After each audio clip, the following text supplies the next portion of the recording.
Historically, the US has really bad luck with light tanks. There are some fine examples of course, such as the M24 Chaffee, but during the Cold War they had a lot of failed ventures. Most of them never entered service, and those that did weren't received very well. We've talked about a lot of them on this channel, mostly the former. So I've decided to switch things up a bit. We'll be talking about a US light tank that was fairly successful, even if it wasn't in service with the US, and even if most people don't care about it.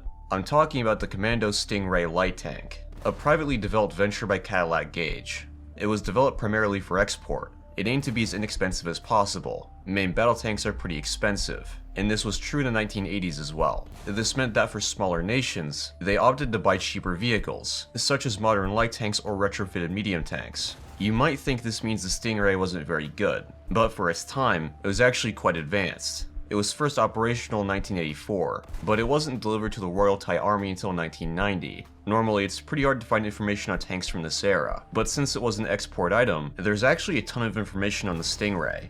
People want to be informed on their purchases after all, especially when they cost millions of dollars. To keep costs to a minimum, Cadillac Gage tried to use pre-existing and proven components wherever possible. It was also supposed to have MBT-style weaponry, air transportability, high autonomy, and high mobility.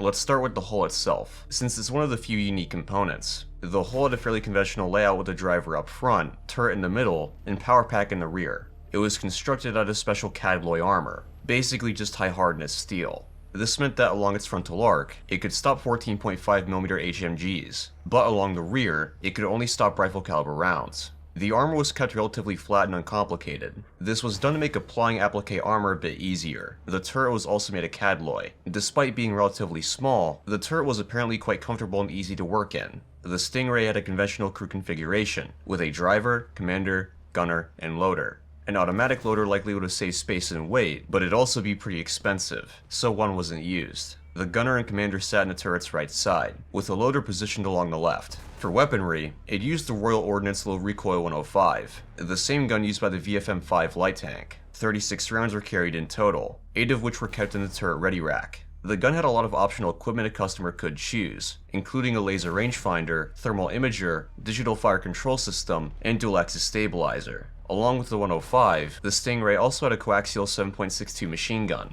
In front of the commander's cupola, an optional 50 cal could be mounted. Now moving on to the running gear. The torsion bar suspension system was borrowed from the M109, though modified slightly. The drive sprocket was positioned at the rear. The tracks were supported by 3 return rollers, which were taken from the M41 Walker Bulldog.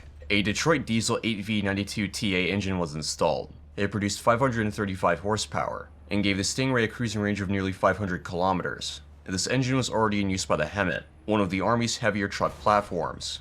On the Stingray, it was mounted transversely to maximize space savings. The Allison transmission, the XTG-411, was also taken from the M109. Top speed was around 69 km per hour. Remember when I said the Stingray was for export? That wasn't entirely true. The Stingray was submitted for the first round of AGS candidates, and an improved version was submitted for the second round. This version offered enhanced armor, better fire control systems, a slightly better engine, and more. Since it would have been too heavy otherwise, they decided to try mounting the LAV-105 turret onto the Stingray. Not only was it lower profile, but it also had a bustle autoloader.